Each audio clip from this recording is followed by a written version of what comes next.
할렐루야. 믿음의 기름을 준비하는 지혜, 믿음의 기름을 준비하는 지혜, 이런 제목으로 같이 은혜를 나누겠습니다. 오늘 주님이 우리에게 해주신 말씀은 비유의 말씀입니다. 천국 비유입니다. 천국 비유란 내 소속이 어딘가를 확인하는 비유입니다. 내가 세상에 속해 있는 자인지 하나님께 속해 있는 자인지 확인하고, 세상에 속해 있는 자는 어떤 삶을 살고 하나님께 속해 있는 자는 어떤 삶을 사는지를 알려주는 말씀이 비유의, 오늘 천국 비유의 말씀입니다. 하나님께 속해 있는 자는 어떤 삶을 사느냐? 오늘 본문에 보니까 하나님에 속해 있는 자는 자기가 누구인지를 잘 압니다. 구원받은 그리스도인은 누굽니까? 그리스도인은 주님이 택하신 신부입니다. 오늘 말씀 1절 보세요. 마태복음 25장 1절입니다. 그때의 천국은 마치 등을 들고 신랑을 맞으러 나간 10처녀와 같다 하리니 그랬습니다. 구원받은 그리스도인은 결혼식을 앞둔 신부입니다. 이 부분에서 남자인 저는 여자 성도님들이 참 부럽습니다. 남자인 저를 그리스도의 신부 이렇게 말하는데 저는 여전히 어색함이 있습니다. 여자분들은 그리스도의 신부라고 하는 것에 아마 깊은 공감을 가지실 거고, 그래서 여자분들 중에 믿음이 깊은 분들이 많은 것 같습니다. 성경은 분명하게 그리스도인이 누구냐?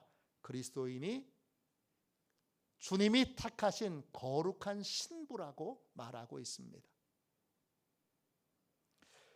사도 바울은 열심히 전도했던 전도자였는데 그 전도를 뭐라고 설명했느냐? 전도는 중매다 이렇게 소개했습니다. 고린도후서 11장 2절입니다. 내가 하나님의 열심으로 너희를 위하여 열심을 내노니 내가 너희를 정결한 처녀로 한 남편인 그리스도께 드리려고 중매함이로다 그랬어요. 사도 바울은 전도가 뭐냐? 전도는 신부인 우리를 신랑인 예수님과 만나게 하고 결혼시키도록 하는 것, 그게 바로 전도다 그렇게 소개했습니다. 예수님은 우리를 택하셔서 우리를 신부로 삼아주셨습니다. 그런데 우리는 처음부터 거룩한 신부는 아니었습니다. 우리는 더럽고 추하고 문제가 많은, 주님의 신부가 될 만한 자격이 없는 그러한 모습을 가지고 있었습니다. 그런데 예수님께서 우리를 택하셔서 우리를 신부로 삼아주시기 위해 자신의 생명을 아끼지 않고 우리를 위한 몸값으로 지불하셨습니다. 그 결과 우리는 주님의 신부가 되었습니다. 그런데 신부인 우리는 여전히 더럽습니다. 구원받은 상태에서도 우리는 여전히 추하고 더럽고 악합니다. 그래서 주님은 우리를 보혈의 피로, 주님의 거룩한 물로, 말씀으로 우리를 깨끗하게 씻으셔서, 그래서 모든 사람 앞에 흠이 없는 거룩한 신부로 세워주셨습니다. 에베소서 5장 25절부터 27절 말씀입니다. 남편들아, 아내 사랑하기를 그리스도께서 교회를 사랑하시고 그 교회를 위하여 자신을 주심같이 하라. 이는 곧 물로 씻어 말씀으로 깨끗하게 하사 거룩하게 하시고 자기 앞에 영광스러운 교회로 세우사 티나 주름 잡힌 것이나 이런 것들이 없이 거룩하고 흠이 없게 하려 하심이라 그랬습니다. 주님은 우리를 신부 삼기 위해 자신의 생명을 몸값으로 주셨고 우리를 택하여 신부로 삼으신 다음에 우리의 더럽고 추한 것을 주님의 보혈의 피로 또 주님의 거룩한 물로 또 주님의 거룩한 말씀으로 계속 씻어 결국 모든 사람 앞에 자랑할 수 있는 흠이 없는 신부, 정결한 신부, 거룩한 신부가 되게 하셨습니다. 주님은 신부인 우리를 세상 만방에 자랑하기를 원하십니다. 거룩한 신부로 주님 앞에 서는 저와 여러분이 되시기를 주님의 이름으로 축원합니다. 꽤 오래전에 영성훈련에서 한 장로님을 만났습니다. 이 장로님은 중소기업을 경영하시는 아주 스마트한 분입니다. 딱 볼 때도 똑똑한 분으로 보이고 또 잘생겼습니다. 옷도 멋지게 입습니다. 기업도 꽤 잘 경영하셔서 많은 수익을 얻습니다. 영성훈련이 진행되는 동안 그 장로님하고 아주 친해져서 가까이 지냈습니다. 영성훈련이 진행되는 동안 하나님이 이 장로님에게 충격적인 말씀을 주셨습니다. 주님이 장로님에게 이렇게 말씀하셨습니다. 나는 네가 내 거룩한 신부가 되길 원한다. 네 삶에 있는 모든 더러운 죄를 온전히 버리고 나의 거룩한 신부가 되어다오. 이후부터는 주님이 계속 나의 거룩한 신부가 되어다오. 나의 거룩한 신부가 되어다오. 기도할 때마다 말씀하셨습니다. 장로님은 이 말씀이 무슨 뜻인지 알았습니다. 이 말씀은 장로님이 오랫동안 감춰오고 숨겨왔던 죄를 이제 회개하라는 것입니다. 장로님은 회사 비서와 불륜을 저지른 적이 있습니다. 지금은 아닙니다. 그러나 한동안 불륜을 저질렀습니다. 주님의 말씀은 그 불륜을 저질렀던 사실을 아내에게 정직하게 고백하고 용서를 구하라는 것입니다. 주님의 말씀을 들을 때 장로님은 도망가고 싶었습니다. 귀를 막고 싶었습니다. 소리를 지르고 싶었습니다. 그런데 마음 한켠에 또 이런 생각이 듭니다. 마지막 기회다. 이번이 마지막이다. 씨름하고 근심하던 끝에 마지막 날 제게 와서 자신의 불륜을 고백했습니다. 그리고 아내한테 가서 차마 이 고백을 할 용기가 없다고 기도해 달라고 부탁을 했습니다. 영성훈련이 끝나고 장로님은 집으로 돌아가서 아내에게 불륜 사실을 무릎을 꿇고 고백했습니다. 울며 용서를 구했습니다. 아내인 권사님은 충격을 크게 받았습니다. 왜냐? 남편은 자기가 만난 모든 남자 중에 최고의 남편이었기 때문입니다. 모든 부분에서 부족함이 없는 완벽에 가까운 거의 완벽한 남편이었기 때문입니다. 그래서 남편의 고백은 이 권사님의 마음을 너무나 아프게 했습니다. 아내이신 권사님은 힘든 시간을 보냈지만 결국 남편을 용서하게 됐습니다. 두 사람은 주님 앞에서 다시 거룩한 신부와 신랑으로 서기로 그렇게 사롭게 서약하는 언약식을 가졌습니다.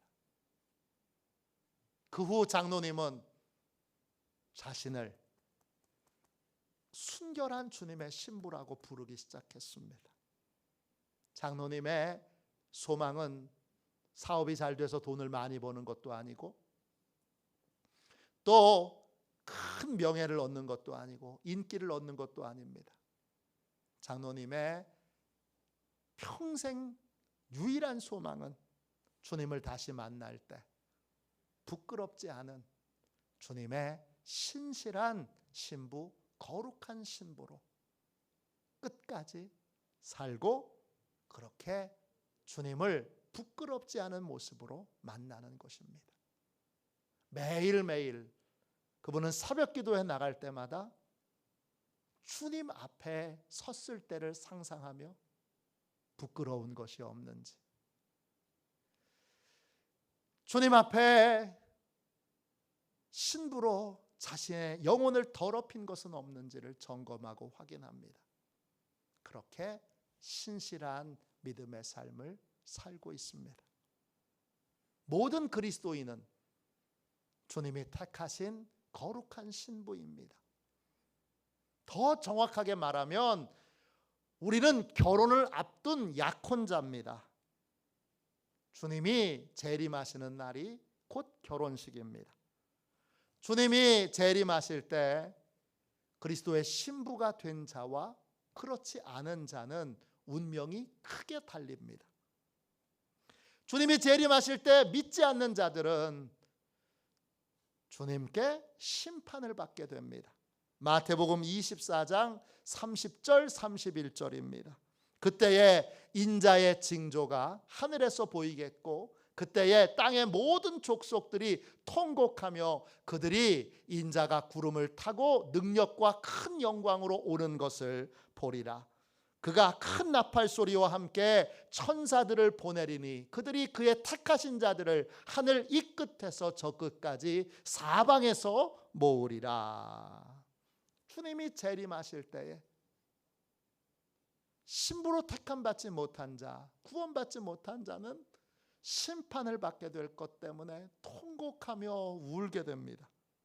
반면 그리스도의 택함받은 신부들은 주님이 하늘에서 천사들을 보내서 그 택하신 신부들을 다 불러 모아 믿음으로 살았던 그들을 격려하고 믿음으로 살며 당했던 고난의 눈물들을 닦아주시고 그 상처들을 위로해 주시며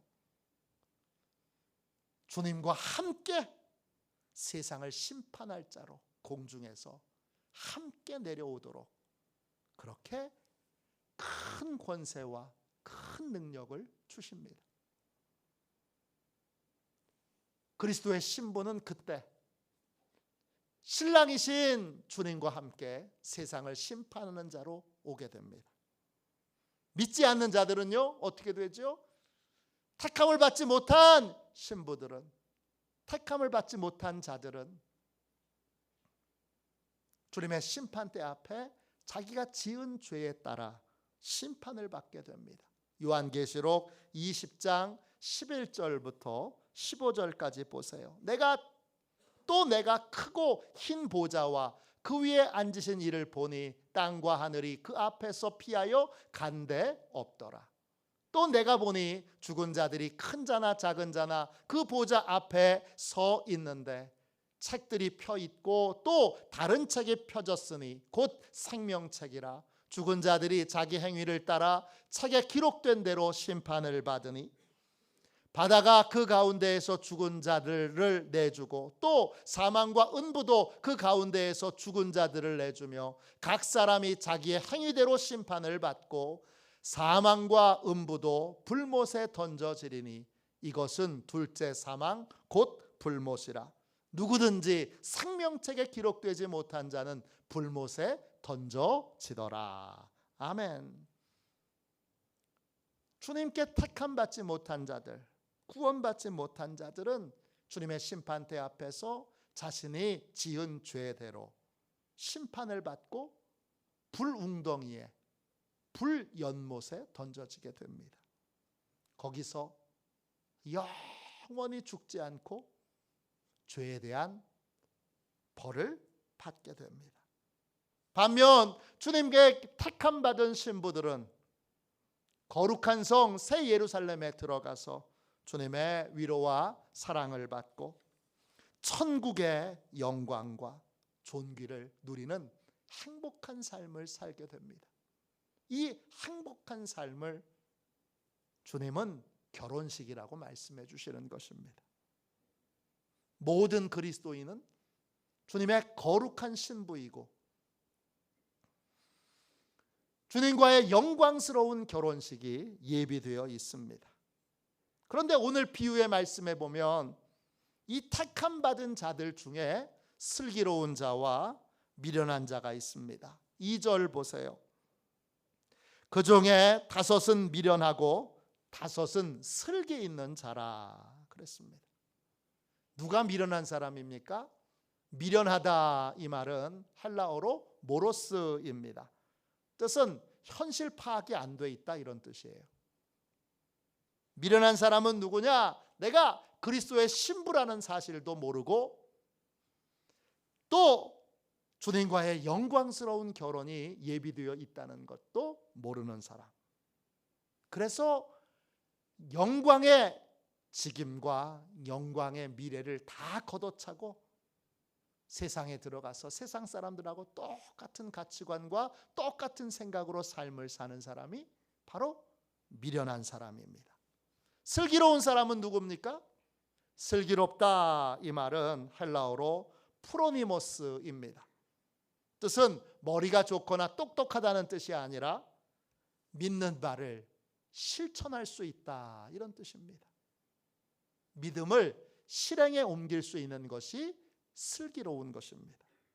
자신이 거룩한 신부라는 걸 알게 됐고 또 영광스러운 주님과의 결혼이 예비되어 있는 걸 안다면 주님과의 결혼을 기다리며 준비하는 삶을 사는 사람이 바로 지혜로운 사람입니다. 슬기로운 사람입니다. 그런데 이 미련한 것과 슬기로운 건 눈으로는 확인이 안 됩니다. 겉모습으로는 모릅니다. 왜? 겉모습으로는 똑같기 때문입니다. 차이는 눈에 보이지 않는 믿음의 행위에 차이가 있습니다. 여러분 3절 4절 보세요. 미련한 자들은 등을 가지되 기름을 가지지 아니하고 슬기 있는 자들은 그릇에 기름을 담아 등에 함께 가져갔더니 그랬습니다. 주님의 결혼식은 신랑이 신부를 데리러 오는 겁니다. 근데 신랑이 밤에도 올 수 있기 때문에 등을 준비해야 됩니다. 등은 도자기 그릇에 기름을 담고 심지를 넣어서 불을 밝히는 형식의 등입니다. 그렇기 때문에 이런 등에는 기름이 필수적으로 필요합니다. 그런데 미련한 사람은 눈에 보이는 등만 준비합니다. 슬기로운 사람은 등과 함께 기름병을 준비합니다. 그래서 언제든지 그 병에서 계속 기름을 부을 수 있도록 그렇게 준비합니다. 이때 기름은 올리브 기름이고 이 기름은 성령의 기름 부으심을 상징합니다. 그리스도의 신부에게 기름을 부어주시는 분은 성령님이십니다. 미련한 신부는 성령님과의 교제가 끊어진 상태로 겉모양으로만 신앙생활을 하는 사람이고 슬기로운 신부는 성령님과의 교제를 통하여 계속 성령의 기름 부으심을 공급받고 있는 사람입니다. 슬기로운 사람과 미련한 사람의 차이는 지금 성령님과 교제가 유지되고 있느냐, 끊어지고 있느냐, 끊어져 있느냐, 이 차이입니다. 이건 눈으로는 확인이 안 됩니다. 여러분이 지금 성령님과 교제하고 계신지 아닌지 저는 눈으로는 확인할 수 없습니다. 그러나 본인은 압니다. 내가 어떤 상태에 있는지. 내가 어떤 상태에 있는지 알고 성령님과의 교제가 끊어져 있다면 얼른 다시 성령님과의 교제를 회복하는 사람이 바로 슬기로운 신부입니다. 신랑과의 결혼을 앞두고 있는데 오늘 비유의 말씀에 보면 예상했던 결혼 예식 시간보다 훨씬 신랑이 늦게 옵니다. 신부들은 기다리다가 꾸벅꾸벅 졸게 되었고 나중에는 아예 잠에 빠집니다. 그러다가 예상치 못한 시간 한밤중에 신랑이 도착합니다. 신부들은 얼른 일어나 등을 준비하는데 미련한 신부들은 그때서야 기름이 떨어진 걸 알게 됩니다. 미련한 신부들은 슬기로운 신부들에게 기름을 나눠달라 부탁하는데 슬기로운 신부들은 둘 다 쓰기에는 부족하니까 얼른 가서 기름 파는 사람에게 가서 기름을 사오라고 합니다. 미련한 신부들은 그때서야 허겁지겁 기름을 사러 떠납니다. 신랑은 그 사이에 도착하고 결혼식은 시작되고 결혼식장의 문은 굳게 닫힙니다. 허겁지겁 늦게 돌아온 미련한 신부들이 문을 두드리면서 막 소리를 질러도 문은 열리지 않습니다. 늦게 온 신부들을 향해 신랑은 이렇게 말합니다. 12절 보세요. 대답하여 이르되 진실로 너희에게 이르노니 내가 너희를 알지 못하노라 하였느니라. 신랑은 신부를 알지 못한다고 말합니다.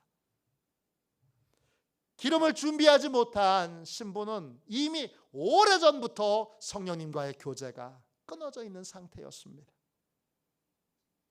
즉 신랑과 무관한 삶을 오랫동안 살아왔습니다. 그걸 주님이 그때서야 밝히 말씀해 주시는 것입니다. 주님은 거룩한 신부들에게 이렇게 말씀하십니다. 13절입니다. 그런즉 깨어 있으라. 너희는 그날과 그때를 알지 못하느니라. 주님은 주님의 신부들에게 깨어 있으라고 말씀하십니다. 깨어 있으라 헬라어로 그레고리오입니다. 뜻은 깨어 있는 상태를 유지하는 것입니다. 깨어 있다는 건 내가 거룩한 신부라는 사실을 알고 주님과의 거룩한 영광스러운 결혼식이 내 앞에 있다는 사실을 기억하며 삶을 살아가는 것입니다. 그런데 우리는 의식적으로 깨어 있으려고 노력해도 깨어 있지 못합니다. 그래서 우리에게 늘 옆에서 일깨워 주시는 분이 필요합니다. 그분이 누구시냐? 성령님이십니다.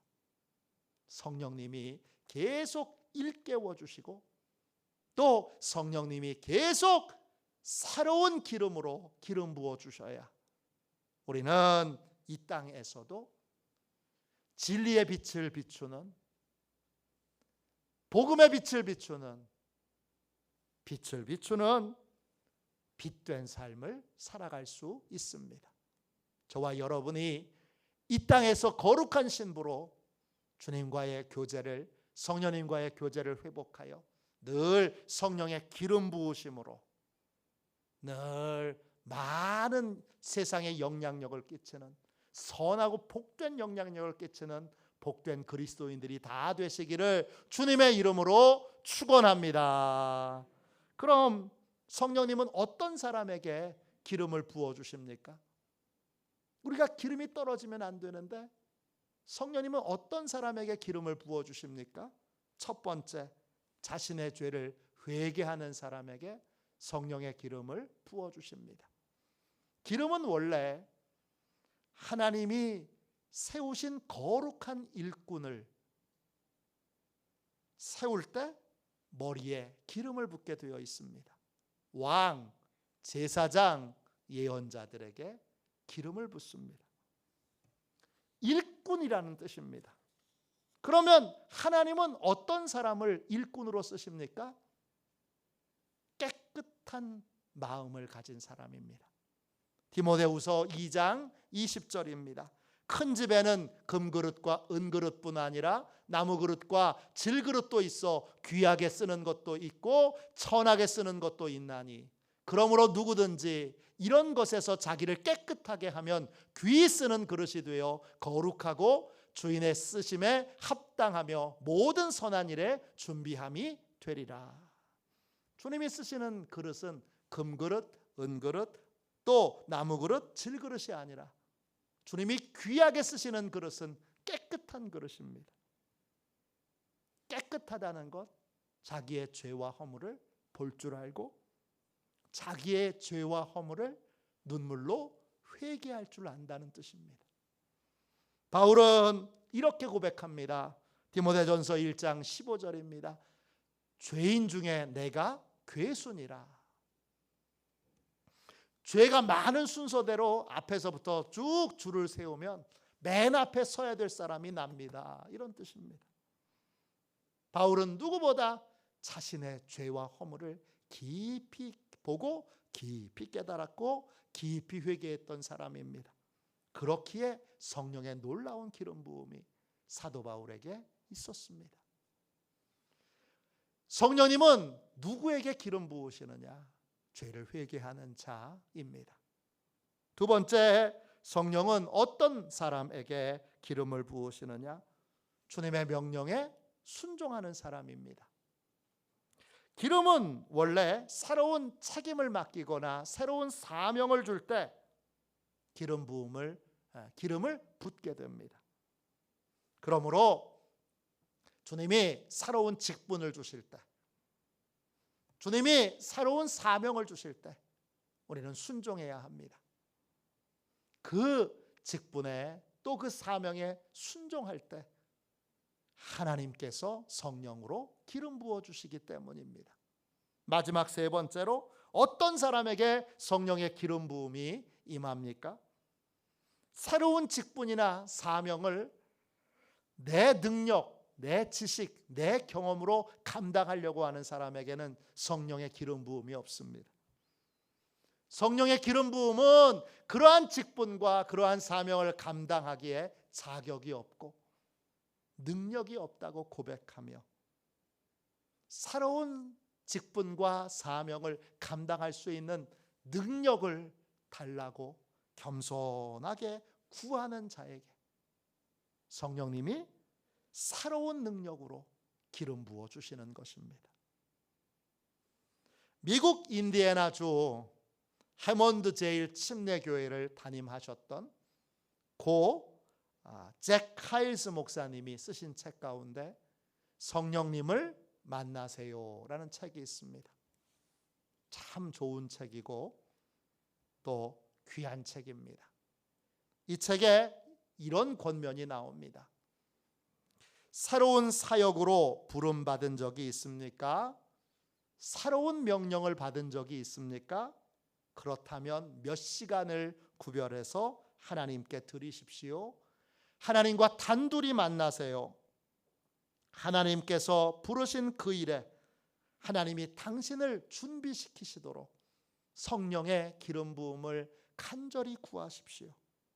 자신을 하나님께 드리고 자신의 의지도 하나님께 드리고 성령님께 새로운 능력으로 기름을 부어주시도록 간구하십시오. 우리는 새로운 일을 맡을 때마다 새로운 성령의 기름 부음을 구해야 합니다. 이제 막 부모가 됐을 때, 이제 막 결혼했을 때, 목사님이 새로 부임했을 때, 새로운 예배가 시작됐을 때, 새로운 찬양 지휘자가, 새로운 음악 목사가, 새로 임명된 교회학교 교사가, 새로 임명된 버스 기사가, 새로 임명된 안내위원이, 새로 임명된 성가대원이, 임직식을 앞두고 있는 집사님이, 권사님이, 장로님이 구해야 될 것, 새로운 능력으로 성령의 기름을 부어주시도록, 성령께서 새 기름으로 우리에게 기름 부어주시도록 구해야 합니다. 내 생각, 내 경험, 내 지식으로는 안 된다는 걸 인정하고 성령의 새로운 기름 부음을 간절히 사모할 때, 간절히 구할 때 성령님이 우리에게 기름을 부어 주십니다. 우리는 누굽니까? 우리는 그리스도의 거룩한 신부입니다. 우리는 이 땅에서 거룩한 신부로 삶을 살아야 합니다. 늘 우리가 거룩한 신부인 걸 잊지 말아야 합니다. 이걸 늘 잊지 않도록 성령님이 우리와 함께 계십니다.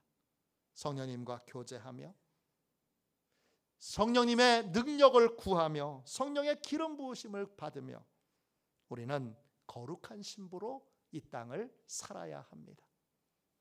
우리는 죄와 허물을 깨달을 때마다 회개해야 되고 주님이 새로운 사명과 직분을 주실 때마다 아멘으로 그 직분을, 그 사명을 받아야 하며 그 직분과 사명을 내 힘이 아닌, 내 능력이 아닌, 내 지혜가 아닌 하나님의 능력으로 감당할 수 있도록 성령의 기름 부으심을 간절히 사모하며 구해야 합니다.